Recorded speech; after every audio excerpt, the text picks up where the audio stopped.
Welcome to the MT Canvus tutorial series. In this first tutorial, we'll be covering an introduction to the MT Canvus software solution. Let's begin by reviewing some of the key features of the solution. The software has been designed as a multi-user environment, so several users can simultaneously use the collaboration solution in parallel. Extremely large canvases provide plenty of real estate for content. Plus, you can create as many canvases as you like and store them within the solution. The solution also provides real-time note creation, which can use on-screen annotation if you happen to be on a device that supports that. If not, you can use the supplied virtual keyboard. Now, this is just like the brainstorming type meetings that you can have, but it has the added benefit that everything that's created is automatically digitally stored. You'll find the MT Canvus solution in various locations such as boardrooms, conference rooms, and specialist meeting rooms like war rooms, executive briefing centers, and collaboration suites. You also find the solution in control rooms, and it's been utilized a lot for sports management, so things like the draft pick and support for the coaching staff. The solution is hardware agnostic, so will also run on software platforms like Windows and Linux, as well as devices like laptops, desktops, and other types of touchscreens, as well as specialist devices such as the MT display technology and Windows Surface Hubs. Now, as a MT software product, it fully supports all of the advanced features of the MT display, such as 2D code reading, unlimited simultaneous users, and infrared pen support. In addition to having multiple users on an instance of MT Canvus, you can also have multiple instances of Canvus itself connected together if you upgrade to the MT Canvus Connect plugin. One of the biggest benefits of the MT Canvus solution is its flexibility. Whilst it can take many different types of input, as well as being able to push output to different types of devices, the fact that the solution can run across different types of hardware means that customers look to this solution as a way of unifying their collaboration and communication strategy. Any type of HDMI feed, be that from another PC or from a video feed output from a different device, or an auxiliary PC that's sometimes used as a way of controlling content on another PC, can all be fed directly into the Canvus platform. You can also take a live feed as well as actually pushing in a flash drive to put content onto the platform, or bring in multiple webcams and control the live video feed directly on the canvas. Content on the canvases can be pushed out through another HDMI feed, which can then be put into a third-party vendor video conferencing system. So if you're a Cisco shop or a Polycom shop, or you've got some sort of standard web conferencing system, you can use Canvus to drive the content for that. You can also save content from Canvus directly to a flash drive if that's plugged into the USB. If you should opt to take the MT Canvus Connect plugin, you'll have the ability to connect multiple instances of Canvus together and have full geographic remote collaboration capabilities. You can also connect network storage, so bring content directly from, say, personal drives or from standard network drives directly onto the platform. Before we jump into the product itself and take a quick tour, let's just review how the menu system works. There's a three-tiered menu system within MT Canvus. There's an external and Canvus control set of options, and these allow you to do things like pin the background so that it doesn't move around when you're trying to operate in one particular area of the canvas. It also gives you an ability to navigate through page markers. So if you want to use a large canvas as a presentation device, you can do that. It also is the place where you can select which canvas you want to work on.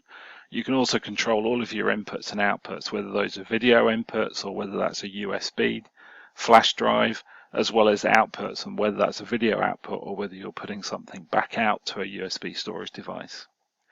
At the canvas level, you can create notes, anchor points, which are these page markers I mentioned, tables for making content look neat as a different way of managing content. Web search, so you can bring content onto the canvas, as well as snapshots that you can take, save, and use later on. At the object level, you can clone, delete, and create them into a hover, which means that when you move the background, the object will stay where it is. You can project or go to full screen. By project, you can push the content directly out from the platform. You'll see an example of that.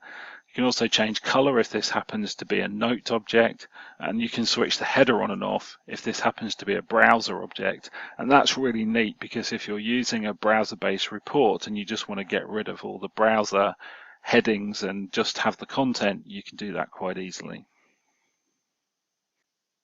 Okay, so let's jump into the MT Canvas software and let me take you on a tour of the viewport. Let's begin by looking at the top here in the header section. You have the date and time as well as the name of the canvas, and this navigation area which shows you the entirety of the virtual canvas. And draw your attention to the small white rectangle. That represents the actual screen. So in my case, I'm using a single screen, so everything that's on that screen is in that white rectangle. If you were using a multi-screen video wall, so let's say you had 2 rows of 3 screens, then that entire viewport would be represented by that rectangle. So the rectangle always shows you what part of the virtual canvas you're actually looking at. Over to the right hand side, we see the menu options. Now the menu options, if you're on a larger display, will sometimes be replicated multiple times. So if you're in a very long display, and we have clients with up to 20 or more displays in a row, then the canvas menu system will be replicated multiple times along the bottom as well as on the end here. And that's just for practical reasons, so that you don't have to walk the entire length of the display wall to be able to get to the menus. It's worth noting that the demonstration I'm doing today is not on a multitasking device. So you may see a couple of things on this display that aren't on yours if you're using a multitasking display. And the reason for that is that the multitasking displays have a unique capability with the camera system to be able to tell if I'm using my finger or hand or an infrared pen or an eraser. When you're using less sophisticated touch devices like I am here, I have to tell the device what context I want to use it in. In this case, I have a context switcher, which is this little menu here. So I can, just by clicking or touching on this menu, switch to either an eraser or a pen if I want to do annotation,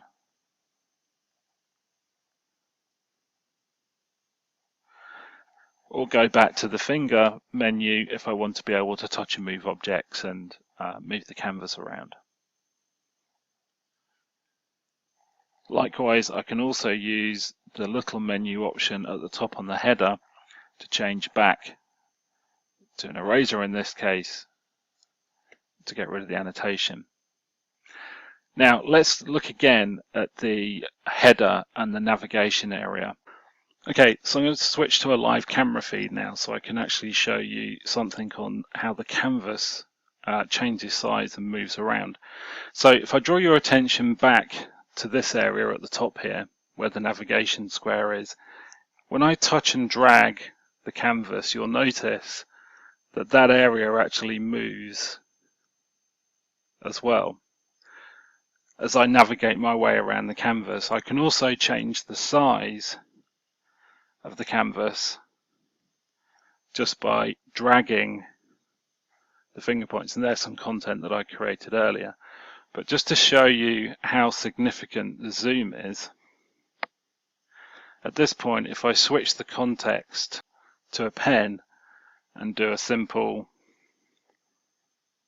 write my initials there, big and bold on the screen, but then notice what happens when I zoom out, give you an indication of just how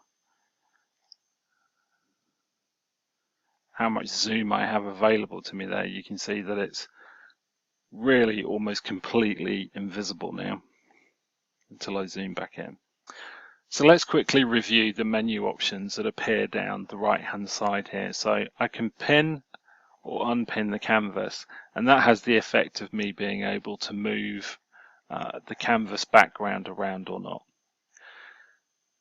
The next menu gives me a series of options to do with page anchors, being able to select multiple canvases. So in here I can create a new canvas if I want to, or switch to another. It gives me information about the canvas version that I'm using. I can also exit the solution from here. The next one down is my inputs, and here I've got two inputs defined. One is a PC and the other is the built-in webcam. I can also put in a USB storage device here connected. And then the final one is my video output option. So here I've got a single output video option specified, which I can use to either transport the entire display port or any individual object out down a HDMI line to another device.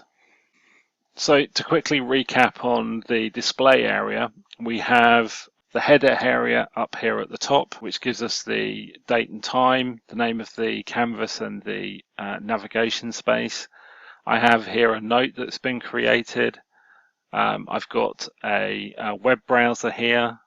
Here I've created a table, and this is great, particularly when you have notes. If you want to organize things and make things look neat on the display, this is a super way of doing that. You can also put live video feeds into the table and use it like a video controller, and we can talk about that a bit more in one of the later tutorials.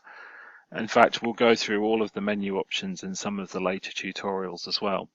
The menu bars down the right hand side, and remember this might be replicated if you're using a much larger multi-screen video wall. And the context switcher, which I have on this system because I'm not using a multi-taction display.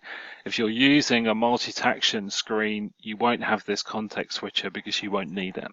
So that concludes our first tutorial in the MT Canvus series, the introduction to the software. Thank you for watching.